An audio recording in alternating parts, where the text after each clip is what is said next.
Okay, guys,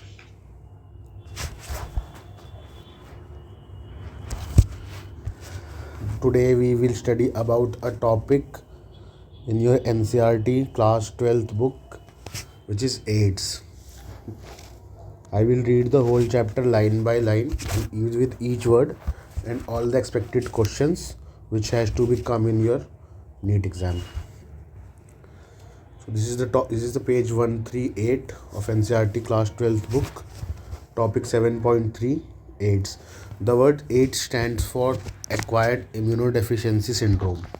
The first question which will come is what is the full form of AIDS. सबसे पहला question आपको ये आएगा कि what is the full form of ads.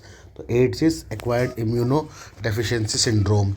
This means deficiency of immune system. मतलब जो आपकी immune system है, अभी हमने ऊपर पढ़ा था कि हमारी बॉडी को जो भी बाहर का एजेंट होता है, फॉरेन एजेंट, उससे फाइट करने के लिए हमारी बॉडी के पास एक सिस्टम है, उसे कहा जाता है इम्यून सिस्टम. तो एड्स में का जो वायरस है, एड्स जो डिजीज़ है, इसमें क्या होता है, इसमें जो हमारी इम्यून सिस्टम होता है यही वीक हो जाता है. ठीक है. तो it means the deficiency of immune system acquired during through out the life time of individual. ठीक है. Indicating that it is not a congenital disease. तो इसका मतलब अब इसमें क्या बोला उन्होंने, एक्वायर्ड. एक्वायर्ड का मतलब कि इम्यून सिस्टम में होने वाली कमी जो हमने एक्वायर की है ड्यूरिंग आवर लाइफ टाइम. मतलब ये कंजेनाइटल नहीं है, मतलब ये बाय बर्थ नहीं हो सकती. तो ये बीमारी कब होगी, हम लाइफ में कभी ना कभी हमें ये डिजीज़ होगी, और इसके होने की वजह से हमारा इम्यून सिस्टम क्या हो जाएगा, वीक, क्योंकि ये हमारे इम्यून सिस्टम को अफेक्ट करेगा.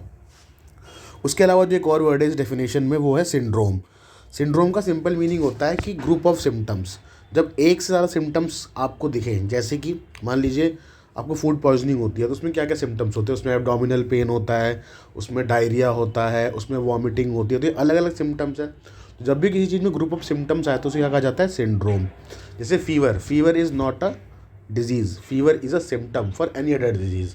जब हमें फीवर होने वाला होता है तो हमें क्या लगता है कि अब हमें कुछ होने वाला है. तो एड्स को सबसे पहले रिपोर्ट किया गया था 1981 में, एंड लास्ट 25 साल में ये पूरे वर्ल्ड में फैल चुका है. लगभग 25 मिलियन, लगभग 2.5 करोड़ लोग इससे अफेक्टेड हैं. AIDS is caused by a virus. तो एड्स जिस वायरस से कॉज होता है उसका नाम क्या है, ह्यूमन इम्यूनोडेफिशिएंसी वायरस. दूसरा क्वेश्चन जो आ सकता है इस पर्टिकुलर टॉपिक से, the first question which is की full form of AIDS. Second question कि ये कंजेनाइटल है या एक्वायर्ड है. थर्ड क्वेश्चन कि एड्स का जो वायरस है उसका नाम क्या है या उसकी फुल फॉर्म क्या है. तो उसका नाम है ह्यूमन इम्यूनोडेफिशिएंसी वायरस. मतलब वो वायरस जो ह्यूमन की इम्यूनिटी को डिक्रीज़ कर देगा. इस वायरस का जो ग्रुप है उसे कहा जाता है retrovirus, which have an envelope enclosing RNA genome. अगर आप लोगों ने क्लास 11th का जो चैप्टर नंबर 2 आएगा उसमें आपने वायरसेस पढ़े होंगे. तो वायरस दो, एक एनवेलप्ड होते हैं और एक नॉन एनवेलप्ड होते हैं. तो ये कैसा वायरस है, एनवेलप्ड वायरस है. एनवेलप्ड के साथ और एक खासियत क्या है, ये RNA वायरस है. वायरसेस होते हैं दो तरह के, एक होता है RNA वायरस, एक होता है DNA वायरस. तो जो एड्स का वायरस है ये RNA वायरस है. तो it is a enveloped RNA genome virus. ये आपका फोर्थ क्वेश्चन बन सकता है इस पर्टिकुलर टॉपिक से. अब इसका ट्रांसमिशन कैसा होता है.